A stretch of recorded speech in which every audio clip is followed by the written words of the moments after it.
嗨，大家好 ，KissPlay 我们拿到了 X200 Ultra， 我请 Jacky 帮我拿的哦。然后 Jacky 就是一直都有帮我拿，就是台湾拿不到的手机了，所以很万能。所以我们今天就跟 Jacky 一起来开箱。Jacky 跟大家打个招呼。大家好。对，Jacky 你觉得这只手机怎么样啊？就是如果以 vivo X200 Ultra 跟 OPPO Find X8 Ultra， 你觉得这两只感觉起来怎么样？我感觉 vivo 的话，大部分喜欢摄影的人都会青睐买这一支。哦，真的哦。但如果是以 OPPO 来讲的话，它不是有2颗光学焦段的长镜头吗？是。对啊，它反而是比较少人会去，对，大家会比较先选 X200 Ultra。对。哦，因为这一支 vivo 它拍人像的效果真的蛮强。哦，比较好，对不对？对。好，我现在把胶膜撕开了，那我们先就直接来打开。这个是国行版是吧？国行版，大陆叫国行哦，我们就叫陆版。对，中国版。对，中国版。我先来打开一下，哦，这我够暗了。然后打开之后，它其实包装这几年都一样啊，它现在都是用那个纸膜，对，纸膜。然后这个纸膜真的很糟糕，你知道吗？因为每次我本来想说要保留这个纸膜啊，然后这样慢慢把它推出去，结果很容易就破掉。所以这个到底你要怎么很完整的不弄破纸膜把它打开？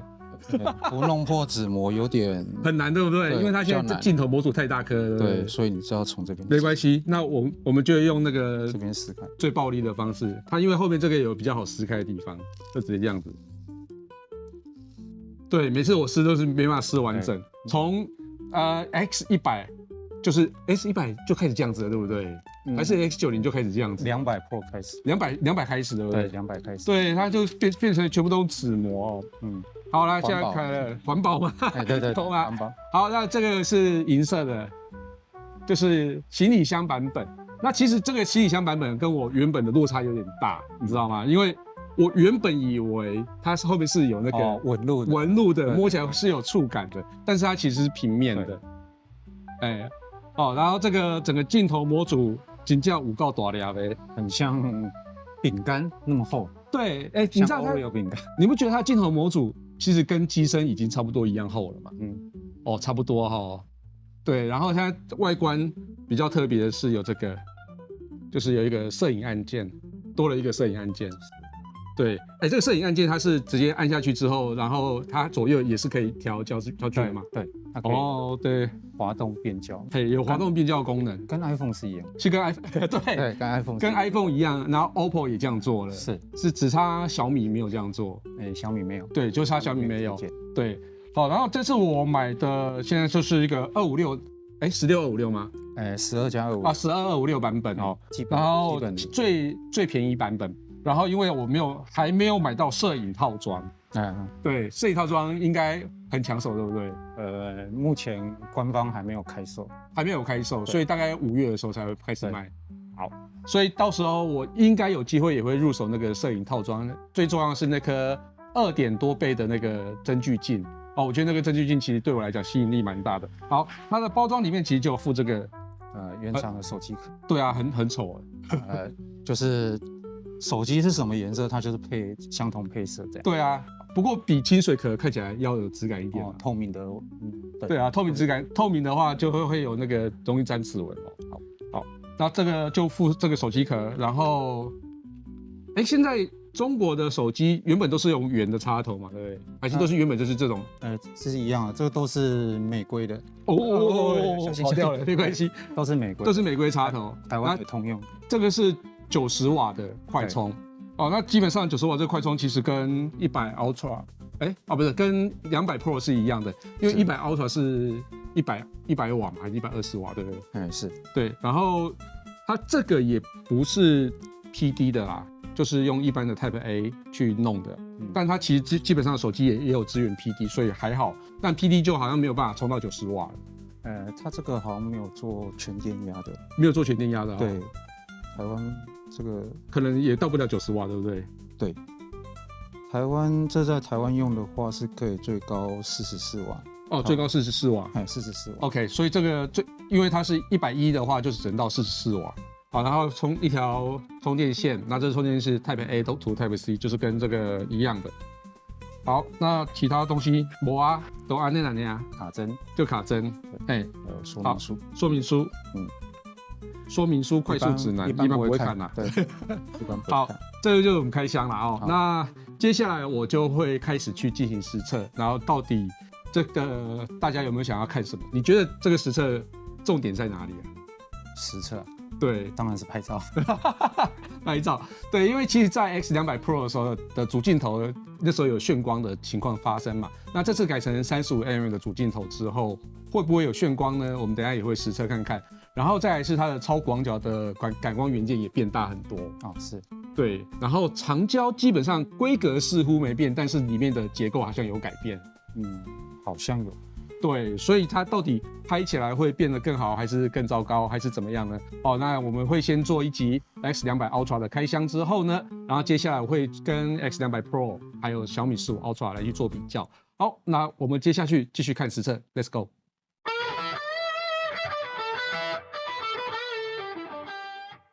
这次跟 Jacky 开箱完手机之后，我就开始进行拍照实测，这应该也是大家最关心的部分，所以这一集主要就会聊拍照跟录影。至于效能跟跑分部分，因为高通 Snapdragon 8 Elite 在每一款手机上的表现差异应该都不会太大。那 AI 部分我觉得很好用，但这部分就有时间的时候再分享，所以这两部分我就会先跳过。接下来先回答观众关心的问题之后，就会开始拍照录影的实测。那我们就开始吧。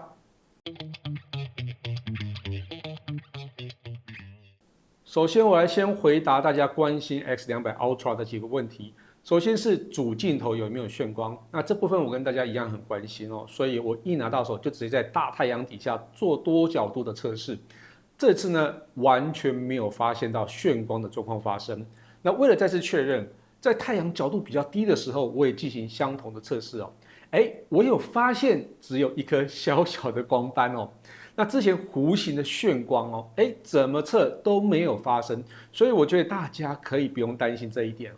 另外一个问题是能不能使用 Android Auto？ 答案是可以的，不过要经过几个小步骤。首先你要先到 Vivo 内建的应用程式商店中下载 Play 商店，并且安装 Android Auto。把手机连上车之后，就会直接启动 Android Auto。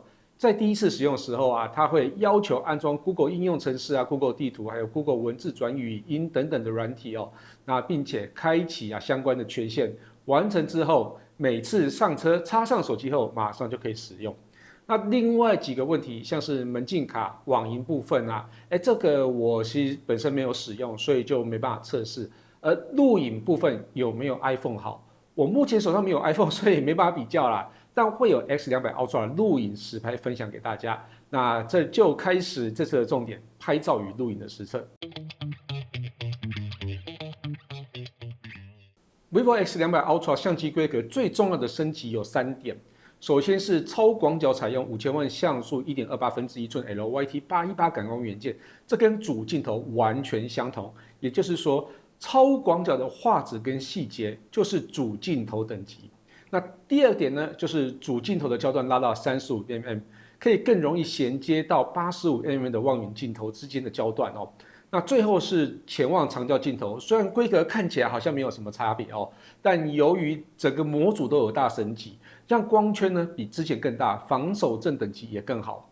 那拍照部分呢，这是 X200 Ultra 舍弃以往手机习惯使用的倍数来称呼不同的焦段，直接使用数字来表达，就像是 18mm 啊、20mm 啊、35mm 啊、85mm 之类的。这其实对于喜欢拍照的朋友一定会更直觉。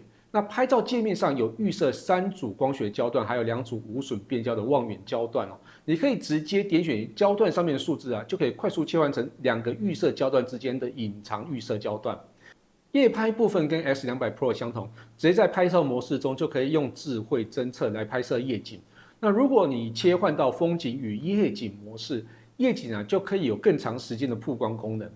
而风景模式呢，就是有很多滤镜的功能，那另外也有长曝光功能，像是车水马龙啊、流水之类的功能。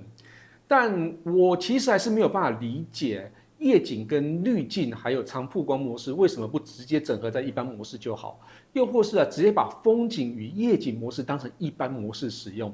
因为这两个功能的重复性实在太高了，其实很容易让人混淆两个差别在哪里。不过，好啦，我们就直接进实测。vivo X200 Ultra 超广角镜头是这次最大的升级，毕竟感光元件已经用上主镜头等级，光看规格就知道很强。不过它这次的任务真的非常的大，因为主镜头已经拉到35mm，所以它势必得负担原本23mm 的焦段，甚至到23啊到35mm 之间的焦段都得负责哦。所以我们直接来看照片，在14mm 的焦段，日拍的表现真的非常好。顺光的时候啊，色彩非常饱满；那逆光的时候 ，HDR 的能力完全展现哦。那夜拍部分，暗部的拉亮能力啊，还有高光抑制，还有噪点抑制的表现，我觉得都非常的不错哦。那有趣的是哦，即使我启动智慧的夜拍啊，当夜拍模式开启的时候呢，曝光的时间非常短哦，所以我整个在拍摄夜拍的时候就不用等很久啊，所以整个拍摄是更快速哦。那接着来看原本主镜头负责的部分哦，也就是23到28mm 之间哦，基本上如果不说啦，根本就不知道这是超广角镜头数位放大的，那表现跟14mm 的焦段其实非常的一致哦。不过这部分日后会跟其他手机进行比较，到时候就能看出了到底有没有差别。那以目前拍下的照片来看，我认为 X200 Ultra 的超广角镜头，除了原本14mm 的焦段以外，在一般手机主镜头负责的范围也有能力去做涵盖，我觉得表现其实真的还蛮好的。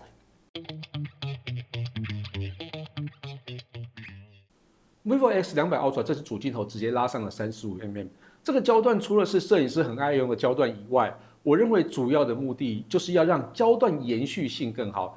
也就是说，不要出现拍照特别烂的焦段哦。那35mm啊，就是光学焦段负责的范围，这部分日拍夜拍都没有什么可以挑毛病的地方。那色彩属于比较饱满吸睛啊，细节部分其实是相当完整。那整个风格啊是跟超广角是一致的啊，毕竟是用同一个感光元件。而主镜头数位放大部分在46到70mm 之间，日拍与夜拍其实也没有什么好挑剔的。可以说是完整覆盖中焦段的手背范围啊。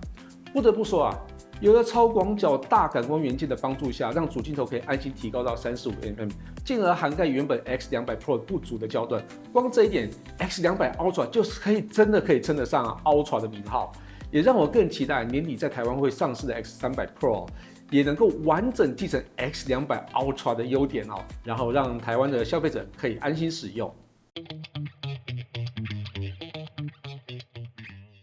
vivo X200 Ultra 的潜望长焦虽然跟 X200 Pro 的感光元件相同，但结构的改变啊，让光圈也变大了一些。在85mm 焦段还有170mm 的数位变焦的表现呢，无论是日拍或夜拍，细致度上都非常的优异，色彩表现也相当的饱满。那拍摄时发现啊，长焦镜头晃动的程度似乎比 X200 Pro 要低一些，这应该是防手震等级提高所带来的感觉哦。在中长焦段间，日拍部分我觉得表现依然不俗。当然，在460mm 开始会有稍一些松散感，但不会太明显。甚至到690mm，我认为都是可以接受的范围。夜拍部分，230mm 部分，我觉得是完全可以使用的照片哦。那460mm 部分就会有比较明显的数位放大感，不过我觉得已经很强了哦。那690mm 的表现跟460mm 的表现其实不会差异太大，也算是勉强可用的范围。超长焦段部分这是让我比较惊艳的地方。虽然超过1000mm 以上的焦段要拍所谓的作品这件事情应该是不可能，但 X200 Ultra 的表现没有让我感觉到画面非常糊，而是没想到居然可以有这种清晰度。在潜望长焦部分啊 ，X200 Ultra 拍摄成功率的体感上有比 X200 Pro 要好一些，不过这部分就等真的跟 X200 Pro 比较时再来分享。vivo X200 Ultra 的长焦微距部分，同样最长可以达到460mm。整体的拍摄画质上，所有焦段都非常的优异哦。使用长焦微距时，虽然有虚拟大光圈功能，我都建议啊，其实可以不用开啊，因为长焦镜头就很容易做出自然的背景虚化。大家看我分享的照片，应该就可以感受到。那对了，这是长焦微距的对焦部分，似乎比较不容易找到可以要对焦的物体哦。那这部分我觉得可能是手机刚推出啦，希望过一阵子之后更新之后就可以改善。X200 Ultra 在风景与夜景模式中有非常多滤镜风格，其中底片风格是最受到注目的，所以这边也拍了一些底片风格的照片。我觉得这个风格其实很有银眼感，也就是底片感，在对比跟饱和度上会比较高一些，那照片也会偏比较绿一些哦，那也有一些颗粒感的感觉哦，所以这边就给大家参考一下。vivo X200 Ultra 在录影部分，大家应该很好奇，究竟有没有比 iPhone 好？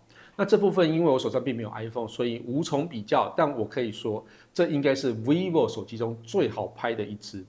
超广角镜头在夜间录影的使用度变高很多，毕竟感光元件变大，在拍摄时杂讯降低很多，亮部与暗部的平衡也变得更好。更重要的是，整体拍摄的流畅感非常的优异。那当然，主镜头的夜间录影表现也是一样优异，这部分就让大家直接看影片参考。那日拍部分，受惠于超广角跟主镜头使用同一个感光元件，所以从14mm 到84mm 都可以维持同一种调性。那在长焦镜头部分，色彩就会有些微的落差哦。另外，在焦段跟焦段之间的衔接，也就是譬如说超广角镜头跟主镜头的衔接哦，那这个画质啊跟切换镜头的感觉，其实还是蛮明显的。这部分如果大家用来拍微电影的时候，要尽量避免在镜头切换的焦段间游移啦。不过说到拍微电影，我还是建议大家直接拍摄 log 档，才能更容易进行色彩的统一后置。那在一般录影模式就可以开启 log 拍摄。那拍摄时，它会锁定在同一颗镜头的可拍范围间变焦。例如主镜头就是只能在35到85mm 变焦，超长焦镜头呢就是85mm 到460mm 之间变焦。我认为这个是比较好的设定啊，才不会像刚刚讲的有那种镜头切换间的那种断差感。那 logo 档拍起来，虽然看起来灰灰的啊，这个就是保留完整细节的档案。你可以进行后置啊，去调光调色，让不同器材之间啊有更一致的拍摄调性。那整体来看，vivo X200 Ultra 在影像系统的升级相当全面，不仅把超广角拉到跟主镜头同等级的感光元件，还巧妙的把35mm 主镜头衔接中焦段，再加上潜望长焦的进光量，还有防手震的升级啊，基本上我认为 X200 Ultra 在摄录能力上应该是目前最全面的一款智慧型手机。不过这部分就等跟小米15 Ultra 比过之后，我们再来下定论。虽然这款手机并不会在台湾上市，我也不建议大家直接购买中国版本，毕竟保护维修麻烦以外，功能上也没有办法完全符合台湾消费者的使用习惯。但大家不用着急，以 vivo 的节奏来看，几个月之后 X300 Ultra 应该就会推出来了。那依照惯例来说，应该也会跟 X200 Ultra 相当的接近，所以大家等年底就好了啦。接下来我会进行 X200 Ultra 对比 X200 Pro， 让大家实际感受一下进步的程度，也会跟小米15 Ultra 进行比较，看看两款拍摄都很强的手机谁更占优势。那最后，如果我有顺利买到了加了增距镜的超专业摄影套件的话，也会做一集望远长焦的实测哦。以上就是 vivo X200 Ultra 的拍照录影实测，感谢大家收看这期节目，希望大家也会喜欢这次内容。如果有任何建议或问题，也可以留言让我知道。我是 Xplay， 我们下次见喽，拜拜。